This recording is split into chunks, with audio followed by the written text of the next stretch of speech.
Yo, good morning mga kuys. Biyahe tayo ngayon papunta sa Baguio City.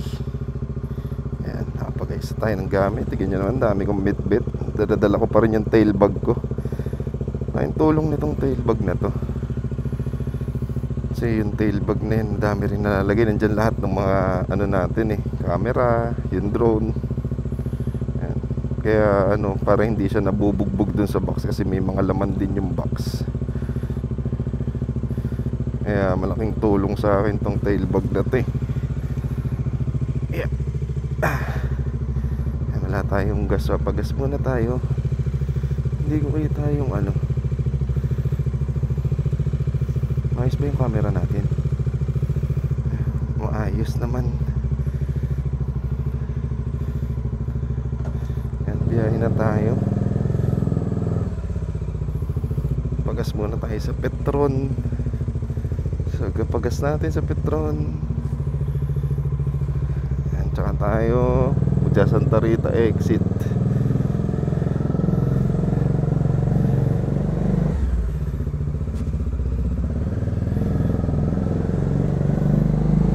Sarap gamitin ng gloves. Ngaso ang kapal niya. Pang siya, pang ginaw.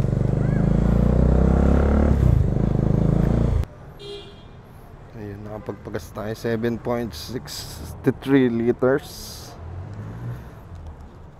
Actually marami-rami pa naman yan. Ang alam kong tank capacity ng Dominar is nasa 12, 13, parang ganun. Mas maganda yung bumiyahe tayo ng puno. So ang unang top up natin ng gas is 449. Bali 450.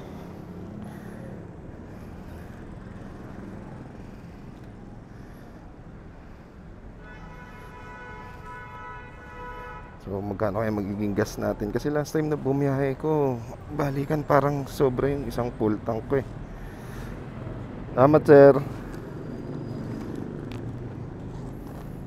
Pagkakatanda ko, sabi natin yung resibo.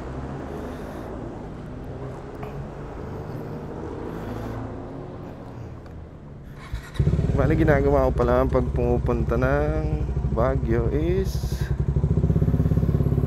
nag-exit ako ng Tarlac, yung dulo ng NLEX. Kasi naiinip ako sa TPLEX. TPLEX ba? Oo, parang TPLEX. Naiinip ako sa biyahe sa TPLEX. Kasi wala lang, dire-diretso lang. Kasi gusto ko yung marami nakikita. Pero sana hindi traffic sa parting Tarlac.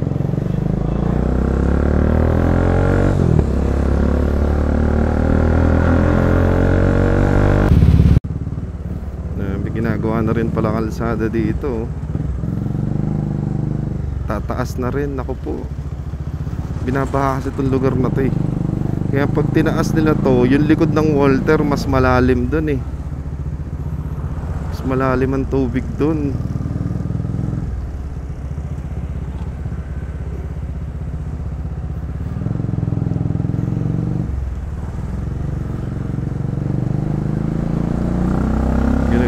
Kabayo. Tak tak tak tak tak tak tak.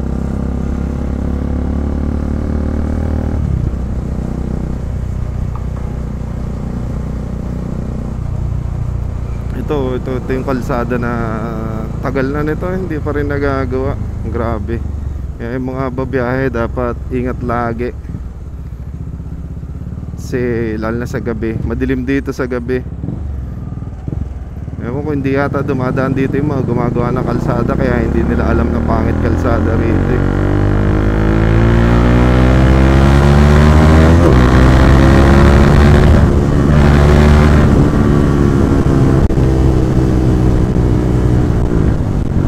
Sarap.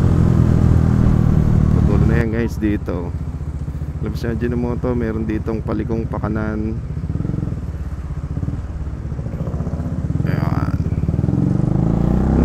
Kasi yung trend na yan ginagawa doon sa kabila syempre para safe, sinarado nila kasi nga naman may alternate route na nga naman. Kaso kahit din ang kalsada dito sa ilalim ng trend. Kasi nga dating release yung ilalim nito. Ayan, lubak-lubak.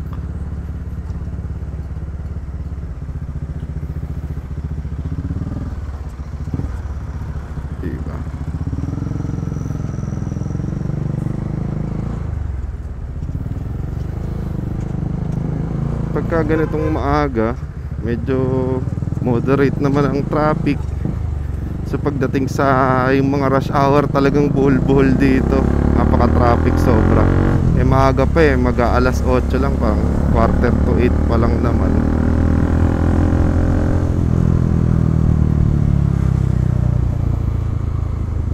Tapos ito yung southbound ng Tabang exit.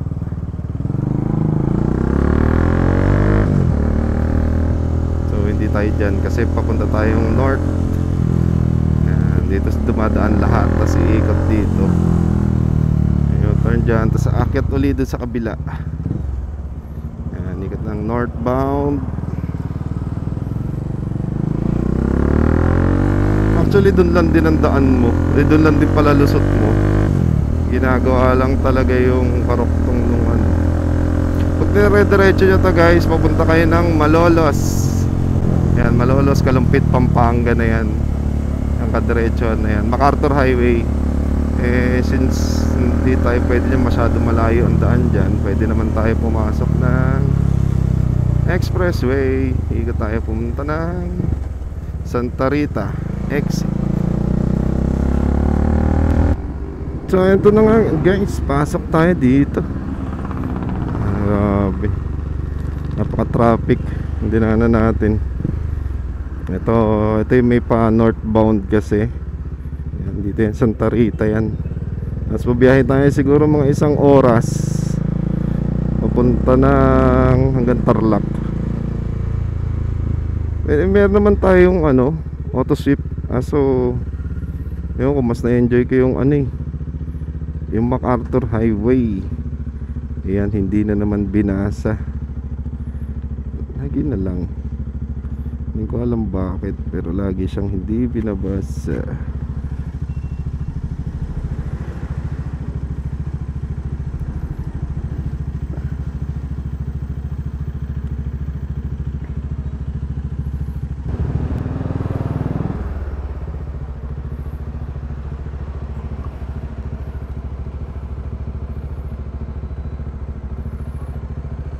Binasa, no?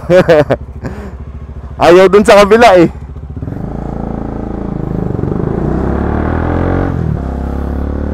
Ayun, di ba? So nangyari sa akin yun. Sabi iaan na lang, ibigyan niya na lang ako ng ticket para doon sa. Kaso pagdating ko doon sa kabilang exit nila, hindi siya cash lane lang. Ano siya? Yung dalawa din, RFID tsaka cash.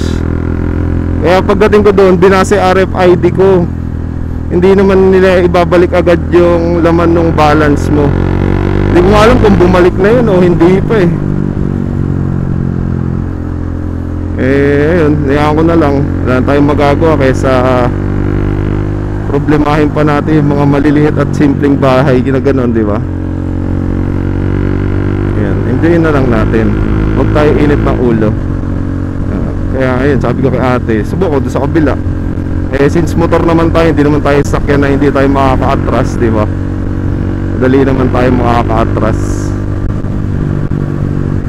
Mahirap eh, di ba? Na gagawin nilang lahat na cashless yung ano.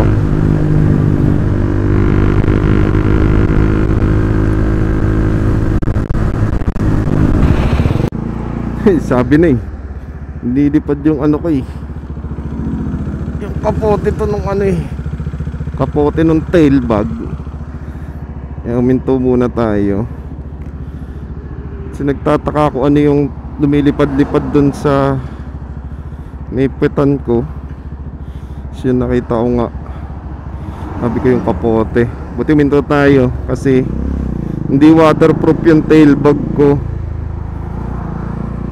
Kaya pag umulan, lahat ng laman mababasa. Ano pa naman laman nun? Yung mga extra battery ng camera, yung drone natin. Kasi kanina ko pa nakakikita may lumilipad-lipad dun sa anino nung yung anino kong yan. Mayroon pa nakikita na parang may kumakaway-kaway sa likuran ko. So ayun, Buti naisipan ko, minto sakto ng paginto ko, nilipad siya. Ayun, sakto sa paanan natin. Tayo kasi wala yatang nabibili nun.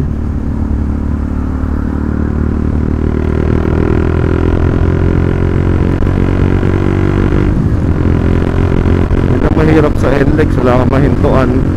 Pangit pa yung gilid kasi uneven yung surface niyan eh. Hindi siya pantay dito sa kalsada eh.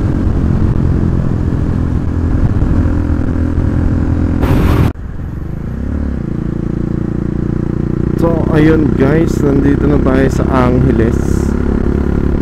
Yara, iting bumiyahe dito, laging merong build up dito sa lugar na to. Dahil ba 2 lanes lang, lagi siyang ganito eh, slow moving yung traffic. Well, din may slow moving kasi tumatakbo ka ng mga 60, 70. Pero laging may ano dito, build me up buttercup. Unahin natin sila kasi grupo yan eh. Unahin natin sila. O, diba? Uy, Zay1. Gusto ko bumili din ng Zay1 o kaya yung MT-09. Dati gusto ko CB650 dahil sa tunog eh.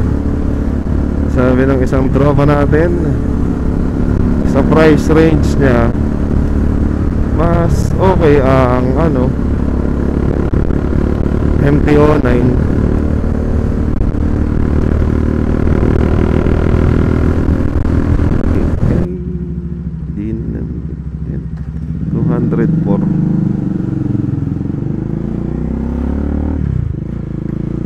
Clark Airport. So saan tayo?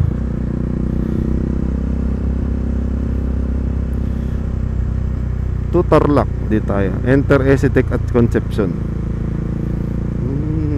Tayo.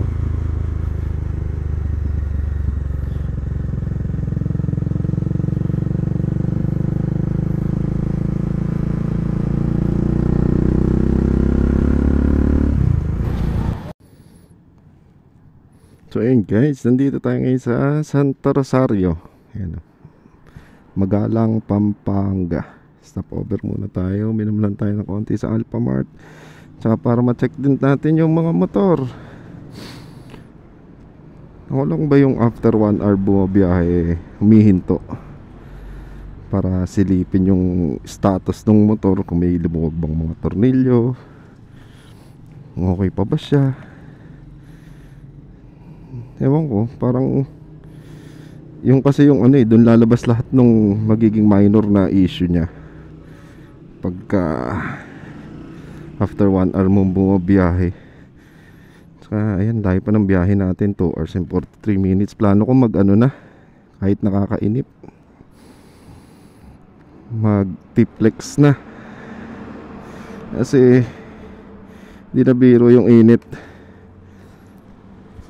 Mainit na siya. May isa ba tayo?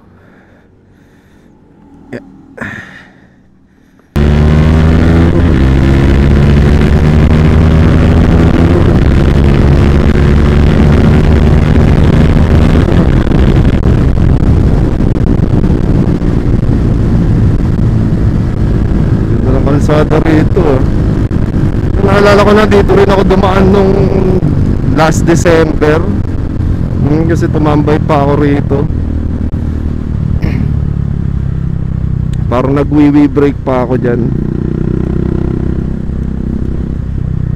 Oo, diba? Oo nga, dito yon.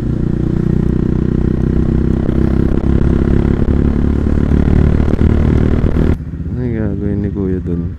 Tatapon niya yung buhangin.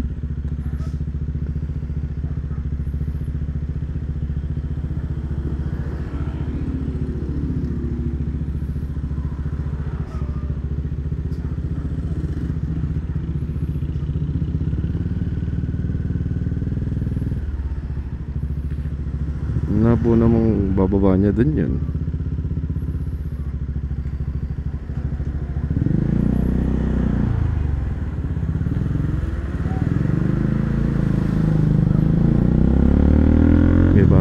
Sabi na magbababa siya ng buhangin. Hindi man lang senyas anong pahinante yung ano, di ba? Yung mga sasakyan. Luwag-luwag naman ng kalsada. Pwede niya parahin yung kabila para makago yung kabila, di ba? Yun na yun, hayaan na natin yun.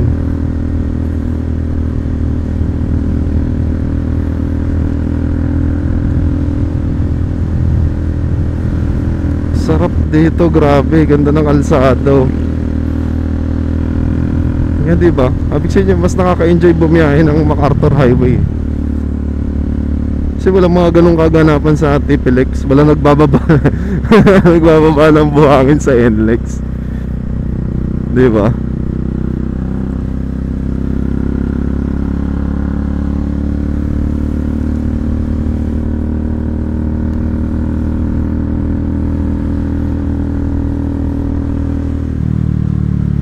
Ganda dito. Walang lilim.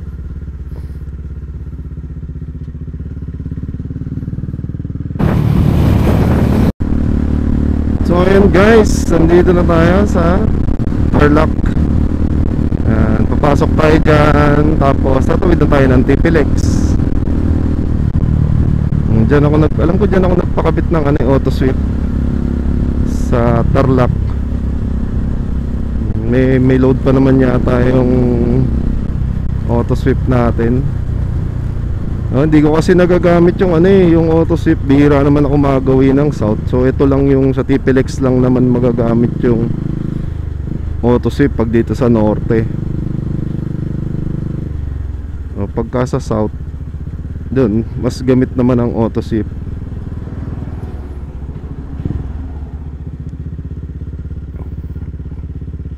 Na yung biyahe kumbaga parang ito yung parang ito yung Bukawi exit dun sa Bulacan. Kaya ganyang karami yung kasi yung karoktong nga nito TPLEX na.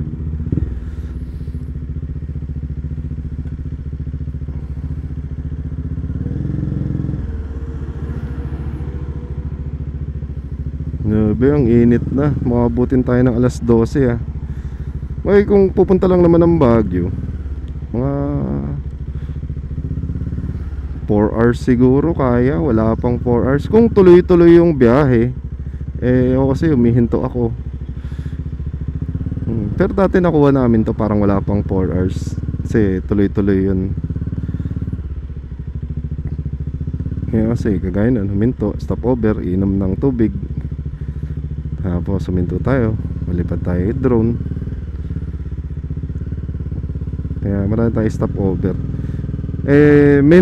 Actually nauna na dun yung parents ko tsaka yung anak ko. Maaga sila umalis, parang 4 AM yata. Ganun din naman pag sumabay ako sa kanila, iwan ko lang din naman sila sa expressway. Tsaka walang view. Hindi ko ma-enjoy yung view pag madilim.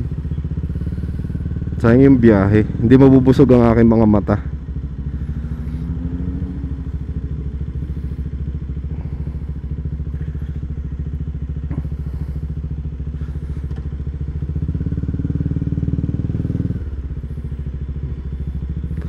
Basahin kaya ang ating Asia trip. Sana basahin. Basahin mo. Basahin mo. Wala, hindi nyo binasa talaga.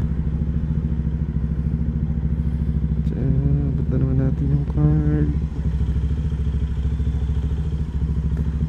Yun. Nasa na. Minsan talaga naglolo ko yung nila Naglolo ko yung gates. So ayun guys, magpupunat lang muna tayo dito. Grabe, sarap naman sa mata ng view. Kaya lang talagang nakakainip lang yung isang diretsong mahaba yung biyahe mo. Pero sarap sa feeling, nakaka-refresh. Dito na tayo, malapit na tayo sa Santo Rosario. Siguro mga 1 oras pa, nasa Baguio na tayo. Ano, Grabe yung pag oh. Galing sa baba ng bundok, sumaakyat dun sa taas ng bundok.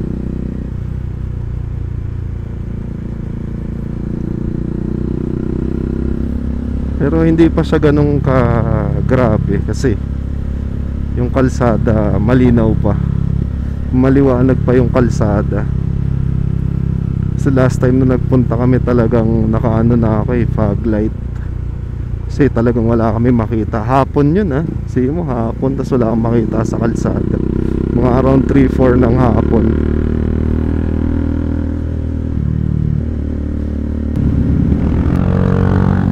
Uy, X-Max oh. XSR 700. Siya na, hindi ako pwede para bumangking eh.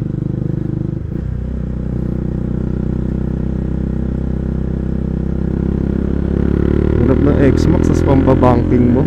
Hihihi.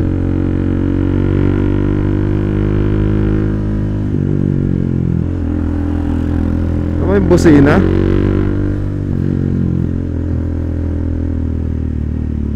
Ano kung mabiyahe? Tapos wala pa kayong busina.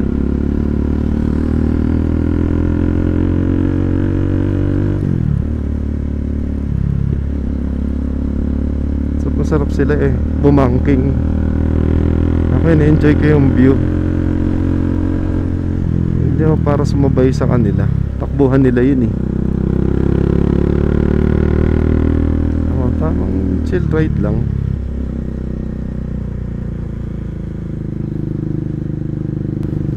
Yan na. Nasa kuweba na tayo. Iyan. Pag nandiyan ka na, syempre Baguio na yan.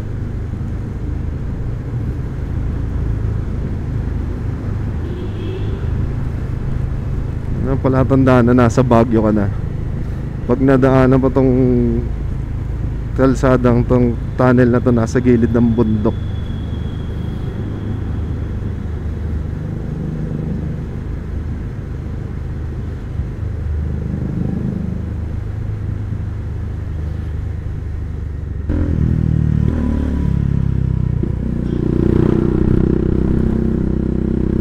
Diba? Mababait naman yung mga truck na alam nilang mababagal sila eh. Nagpapauna sila eh. Tignan mo, pinapara niya pa yung isang gusto pang umovertake, diba? Na, oh, may sasakyan na, diba?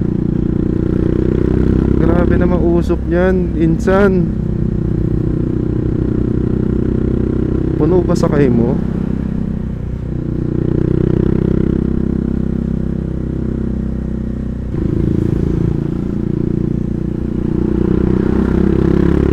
Diba?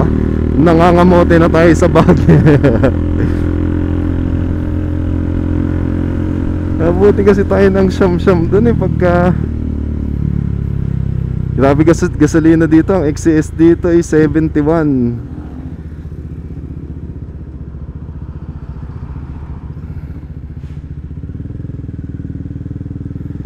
Buti nagpagasa tayo kanina, diba? Kaya yung mga akit ng Baguio, bago kayong makyat, pagas na kayo kasi napakamahal ng gasolina rito.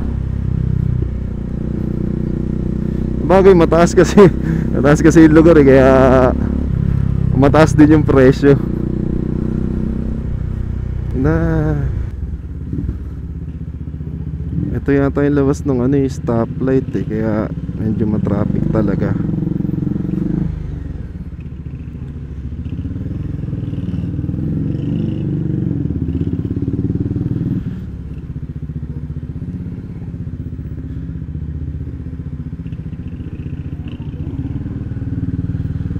Grabe traffic, singit-singit tayo, mga ngamote kunyari.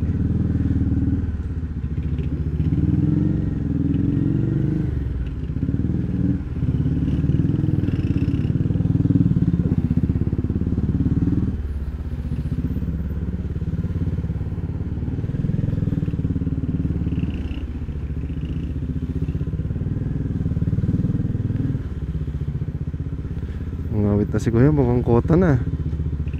Ang nakaraming biyahe na si kuya. Pinapagpag niya na ang kanyang braso.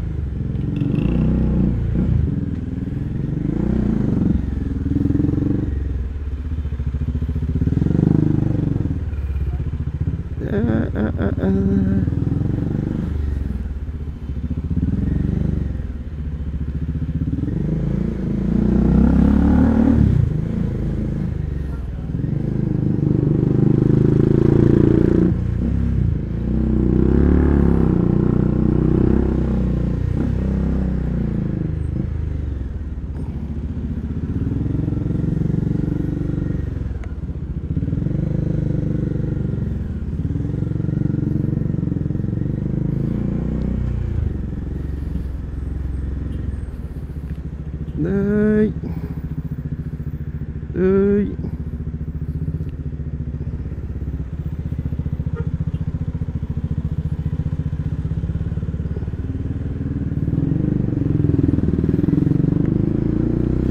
Okay, 3 minutes na lang. Malapit na tayo sa ating tutuluyan. Traffic na sa syudad. Nakakagutom na. Kailangan kumain na. Mainit dito kasi maraming sasakyan eh. Yung mga singaw na lang siguro ng ano yan, makina ng sasakyan.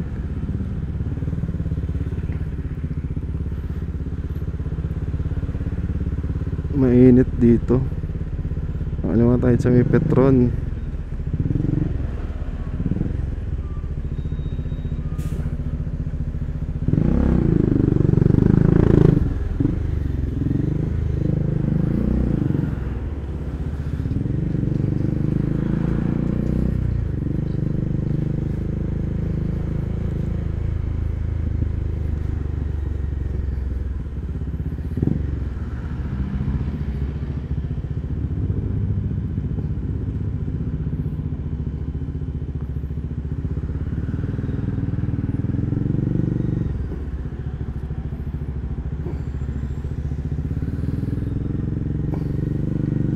Nakarang kasi kuya, tawid na, bilis.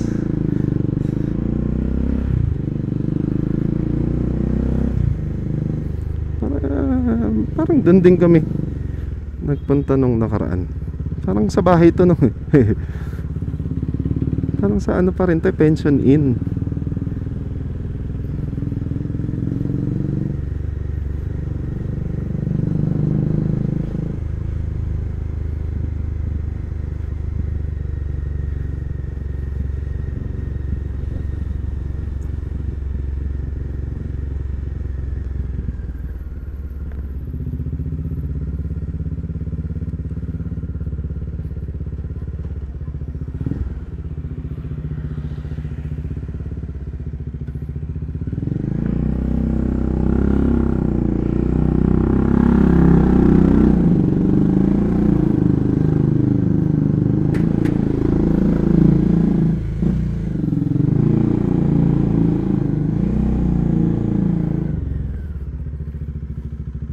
Antarek. So, yun nga. We're here. Ang tanong, inasan sila? Ay. Ayun, si kapatid. Hanggang dito na lang guys.